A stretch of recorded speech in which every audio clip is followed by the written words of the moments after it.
perigo de uma fé fraca. Não sei se já te contaram, mas ter uma fé fraca pode ser um grande perigo para a sua vida espiritual. Trate de começar a ver isso. Vejamos na história de Jairo e da mulher que tinha um fluxo de sangue. Já percebemos na história que Deus, ele trabalha em um ambiente formado. Como isso? Quando a gente vê Jairo, ele já chega pedindo a Jesus ajuda. Vá até minha casa e cura a minha filha. Por quê?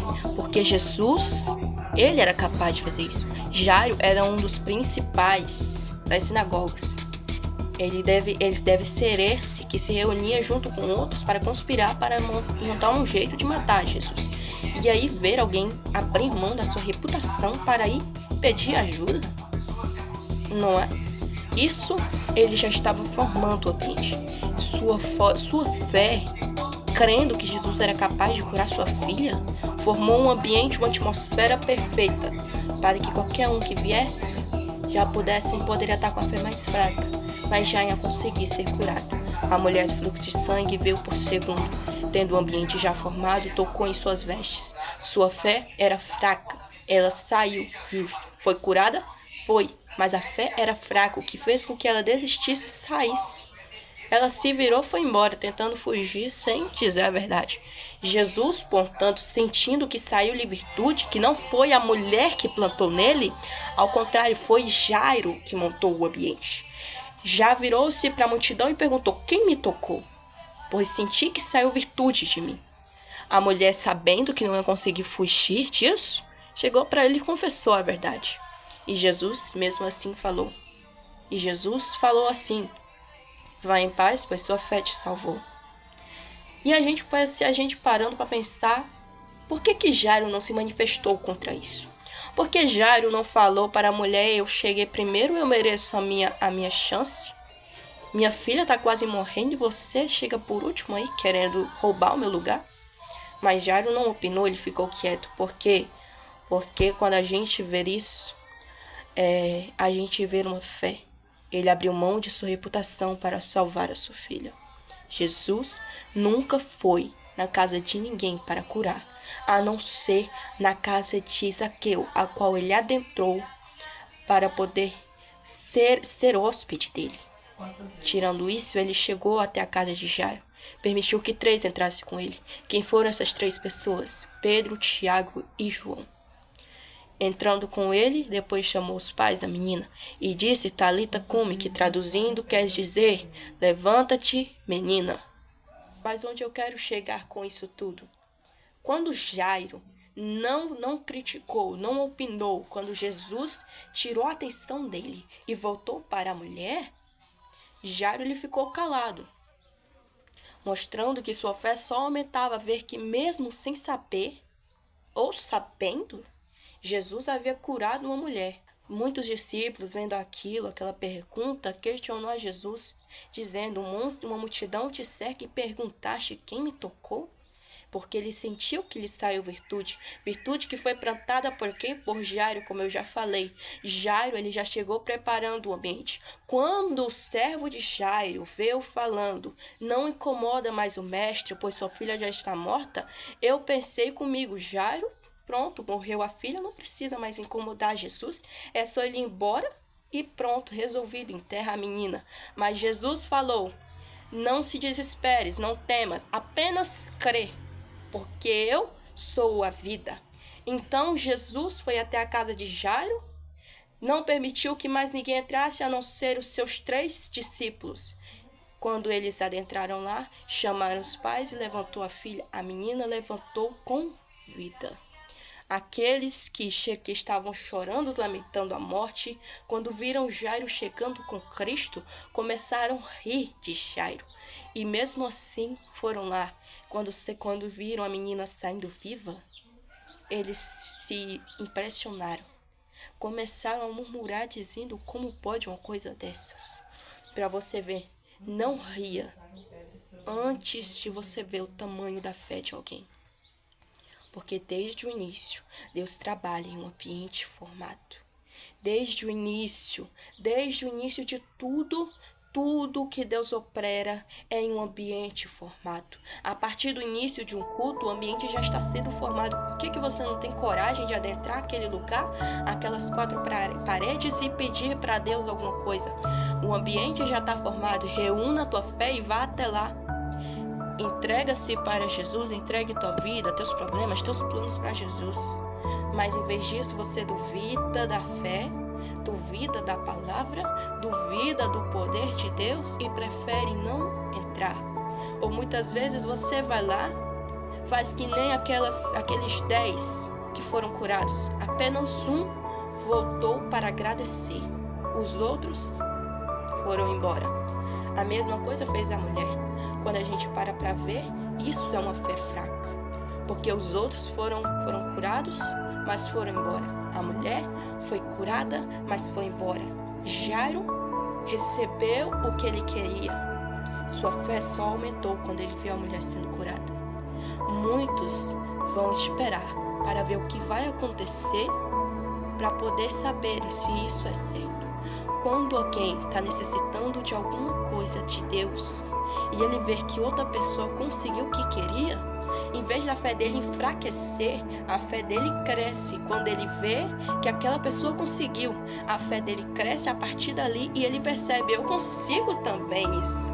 Se eu consigo, então por que eu vou duvidar de Deus? Eu vou lá e vou pedir com a minha firmeza, com fé, com esperança de que Deus é capaz de me dar o que eu preciso.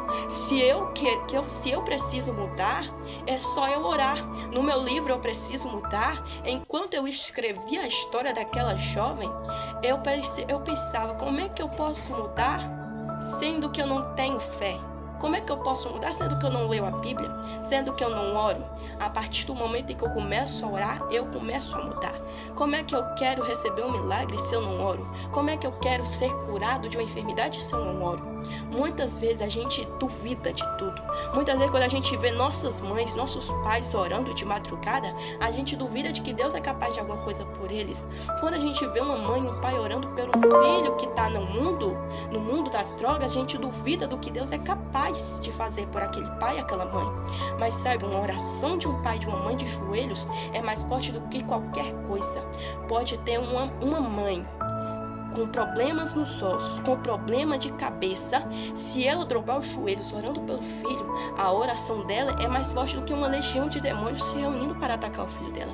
A partir do momento em que o pai dobra os joelhos para orar em prol a vida de um filho, pode vir o que vier. Se o filho estiver numa estrada, se um demônio se levantar contra ele, não vai conseguir, porque Deus não permite que ninguém toque a vida de Jó.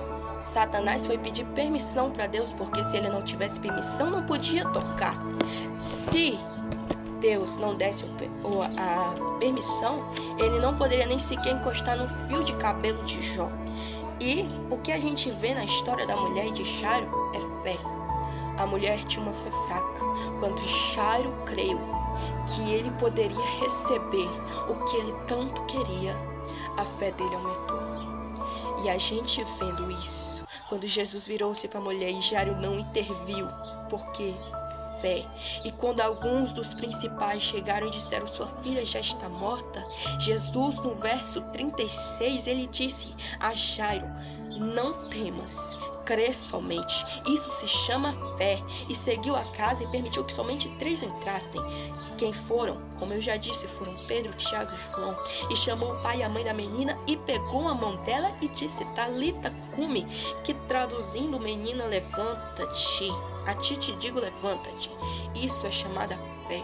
Jairo, em nenhum momento, ele duvidou do poder de Deus. Se você está duvidando que Deus é capaz de tirar você de dentro do poço, ora somente, crê somente. Deus está te dizendo, não temas, crê somente, porque assim como eu fui na vida de Jairo, eu sou na sua vida. Assim como eu fui na vida de Jairo e ressuscitei a filha dele, eu sou na sua. Assim como eu fui na vida de Jó e dei permissão para que Satanás fizesse o que quisesse, menos tirar a vida dele, e dei o dobro do que ele já tinha, eu posso ser na tua vida. Assim como eu fui na daquela mulher que mesmo com pouca fé recebeu a cura, eu posso ser na sua. Basta somente crer. Saiba de uma coisa, a Bíblia fala, se você tiver fé como o tamanho de um grão de mostarda, você move montanhas. Com uma fé pequena, você move os céus para a glória de Deus. A partir do momento de madrugada em que você se levanta para dobrar os teus joelhos e falar: Deus, eu necessito de ti. Tua fé move os céus. Tua fé comove os céus. A partir do momento em que nós colocamos fé de que nós vamos receber uma coroa do galardão dos céus, e começamos a pregar para almas e entender que o que Jesus falou lá em Marcos capítulo 16, versículo 15, ide por todos, entender que aquilo não foi um pedido, foi uma ordem, nós vamos entender o que quer dizer a expressão de que os céus entram em festa quando um pecador se entrega para Cristo. Preste atenção, a fé sem obras ela é morta. Você pode até fazer obras, mas se no grande dia você chegar e só falar das obras e não falar da fé, você não vai adentrar no céu.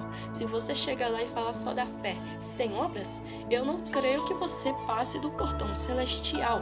Mas o meu maior medo é chegar no céu, falar só das minhas obras e não falar de fé, ou falar só da fé e não falar de obras, e escutar de Jesus dizendo: afaste de mim que eu não te conheço.